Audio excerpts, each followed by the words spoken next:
à tous. C'est un Farbrengen Akfar Chabad Reb Zalman Reb. Le rabbi précédent, en 1947, a dit à deux chassidim d'y aller dans la rue. Alors, je me suis dit, moi aussi, je vais y aller pour voir qu'est-ce qu'ils vont faire. Alors, il est parti.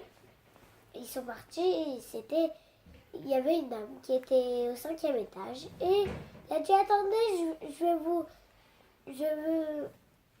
vous parler. Alors, elle est couru, elle est partie. Et elle a dit, j'ai un petit-fils qu'il n'est pas religieux et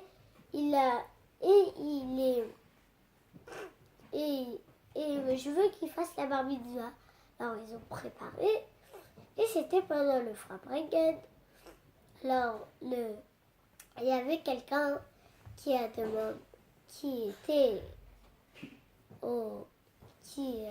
dans la table, dans la table, et je faisais partie du Farbrengen et il a dit c'était à quel étage? Il a dit à 7 étages, au 5e étage. Et il a dit, ah oui, c'est moi le bar mitzvah. Il a dit dans quel choul? Il a dit dans Rashi Choul. Alors après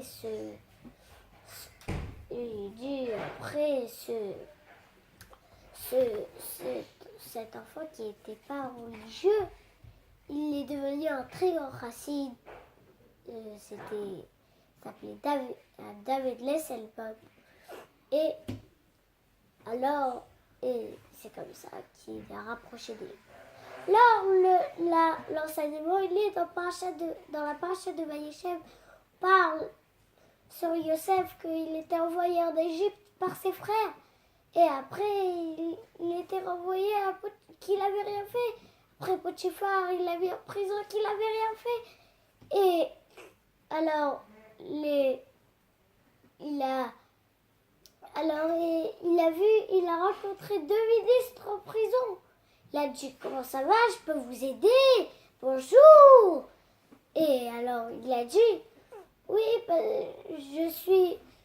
on a rêvé et on ne comprend pas nos rêves. Alors, Yosef, il a expliqué les rêves. Et après, dans la paracha de Miketz, Paro, il fait des rêves, mais il ne les comprend pas. Alors les ministres, ils se rappellent, ils disent, oui, je me rappelle, il y a quelqu'un en prison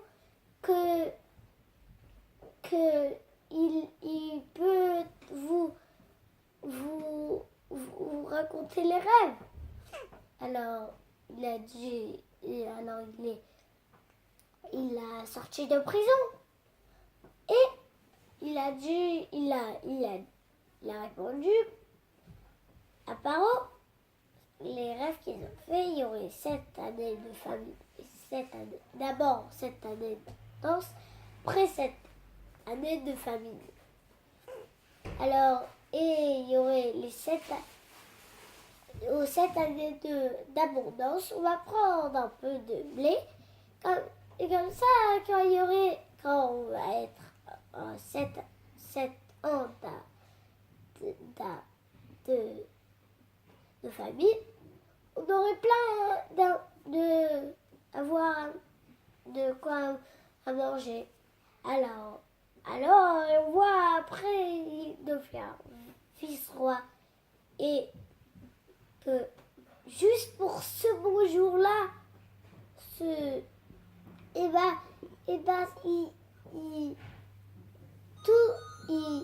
sauve tout le monde entier.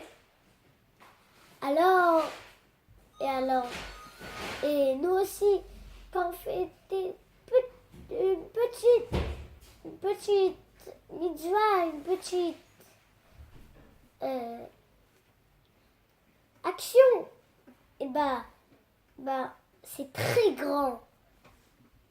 Juste on marche dans la rue, on se comporte bien, et c'est très grand, c'est un très grand Kiddush Hashem, ça. et ça donne plein de lumière dans le monde. Et alors, Rak, sa mère, est excellente journée, ma chère Nao.